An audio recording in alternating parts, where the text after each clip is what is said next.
YouTube, how we doing, family? It's your boy, yo!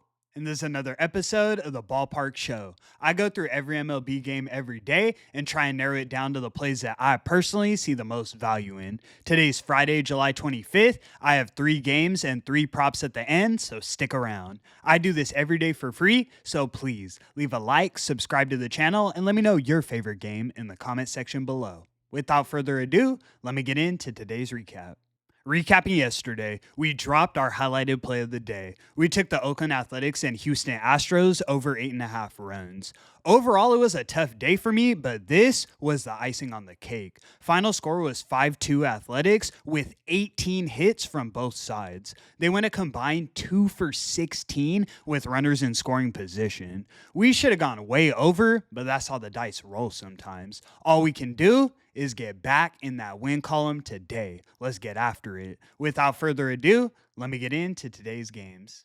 In our first matchup of the evening, we have the Arizona Diamondbacks in Pittsburgh taking on the Pittsburgh Pirates. Pirates are minus 111 on the money line, and the total is 8.5 runs. On the mound, we have Ryan Nelson going for Arizona, and we have Mike Burrows going for Pittsburgh.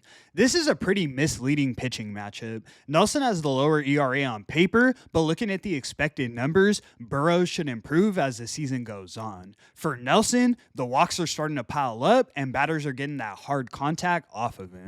I think the Pirates get a home run or 2, and Burrows keeps them competitive enough to win this game. Pittsburgh has the sizable bullpen advantage, so it's going to take some heroics from the Diamondbacks offense to stay competitive. It's possible, but I see a clear edge with the Pirates. Let's start the evening out strong. We're taking the Pittsburgh Pirates on the money line as our highlighted selection of the evening. Let's move.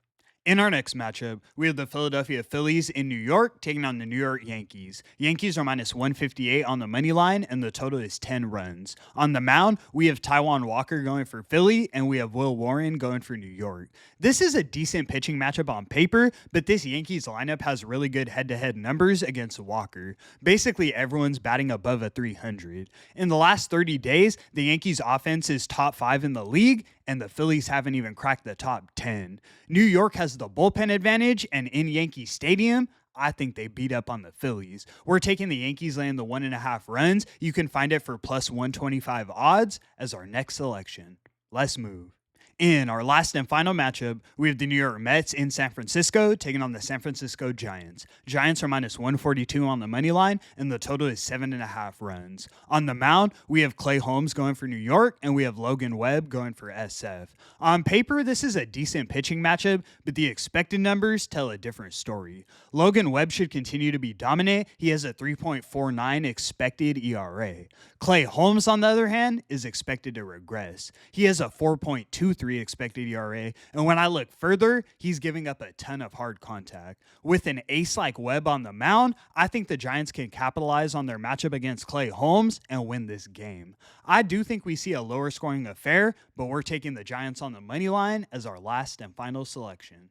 All right, guys, let's get into the props. 3 for today, and I'll get you in and out of here. First, we're taking Mookie Betts of the Los Angeles Dodgers to get 1 run or RBI. I expect a big offensive day for LA, and Mookie should get on the board against Bayo. Next, we're taking Josh Lowe of the Tampa Bay Rays to get 2 or more bases. He's a career .258 hitter, but he had a slower start to the season. Now that he's starting to turn things on, we're getting some value in the back half of the season. Last but definitely not least, we're taking Lawrence Butler of the Oakland Athletics to get 2 or more bases. He's 0 for 3 in his career against Gusto, but he's not some high-level stopper, so I expect that to change tonight. I'm high on Lawrence moving forward. And that's going to conclude today's video. Thank you so much for tuning in, guys. 13 and 8 on all highlighted plays, but I'm looking to get back in that win column today. Let's cash that highlighted, start a streak, and keep it rolling. I appreciate your support so much. I do this every day for free, so please leave a like and subscribe to the channel. It's your boy, yo! And until the next one, I'ma catch y'all. Peace.